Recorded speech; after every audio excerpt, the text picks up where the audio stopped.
আর খাইরুল তো আপনার এখানে চাকরি করে। এই যে খাইরুল আইছে, খাইরুল রে আপনি নিজের সন্তানের মতো দেখুন যে স্যার। খাইরুল যদি কোনো দোষ করে। আসসালামু আলাইকুম বন্ধুরা, আজ আমরা আলোচনা করব জনপ্রিয় ধারাবাহিক নাটক দেনা পাওনা 122তম পর্বের একটি অত্যন্ত হৃদয়স্পর্শী এবং গুরুত্বপূর্ণ অংশ নিয়ে। এই পর্বে এমন একটি সত্য বেরিয়ে আসে যা গল্পের মোহ সম্পূর্ণ ঘুরিয়ে দেয়। নিপার বিয়ের কথা শুরু, খাইরুলের জীবনে এক অজানা অধ্যায়, সব মিলিয়ে আজকের ভিডিওটি হতে যাচ্ছে এক ইন্টারেস্টিং। চলুন শুরু করা যাক। পর্বের শুরুতে আমরা দেখি নিপার বিয়ে জোরদার চলছে। নিপার মা জনি কতটুকু কাছে খাইরুলের প্রশংসা করছে। খাইরুল যে খুব দ্রুত শিক্ষিত এবং ভালো ছেলে, সে কথা বারবার উঠে আসছে। তার সবাই খুশি, সে খাইরুল ও নিপার বিয়ে হতে যাচ্ছে। এর মধ্যে খাইরুল যেখানে উপস্থিত হয় এবং তার অফিস বস খালেদ সাহেবের সাথে তার বাবার পরিচয়ের কথা ওঠে। কিন্তু আমরা লক্ষ্য করি খাইরুলের বাবা চোখে মুখে এক ধরনের অস্বস্তি আর অপরাধবোধ কাজ করছে, যা দর্শকদের মনে কৌতূহল জাগিয়ে তোলে।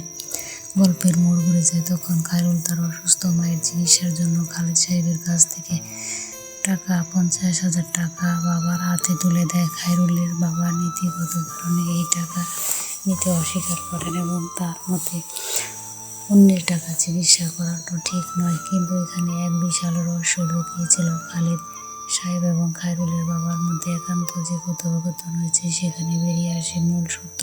খালেদ সাহেবের বলে খাইরুলের আসল জন্মদাতা পিতা, যা খাইরুল গত 27 বছর ধরে জানত না। নাটকটির সবচেয়ে শক্তিশালী অংশ হলো যখন খাইরুল পালতে বইতাও যাকে জড়িয়ে ধরে এক কঠিন সত্যটি জানায়।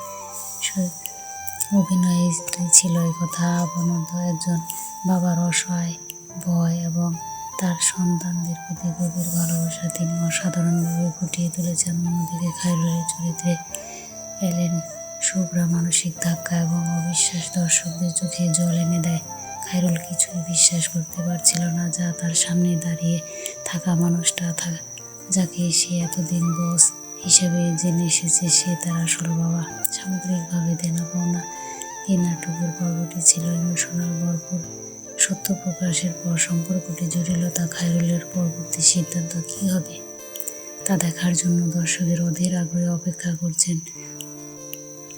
অভিনব মন এবং চিত্রনাট্যের গভীরতার জন্য আমরা এই অংশটিকে 5টি মাধ্যমে তৈরি করেছি। আপনাদের কেমন লেগেছে পর্বটি কমেন্ট বক্সে অবশ্যই জানিয়ে যাবেন। আজ এই পর্যন্তই, দেখা হবে পরবর্তী ভিডিওতে। আমাদের চ্যানেলে নতুন হয়ে থাকলে অবশ্যই চ্যানেলটি সাবস্ক্রাইব করে পাশে থাকবেন। আশা করি ভালো থাকবেন। আল্লাহ হাফেজ।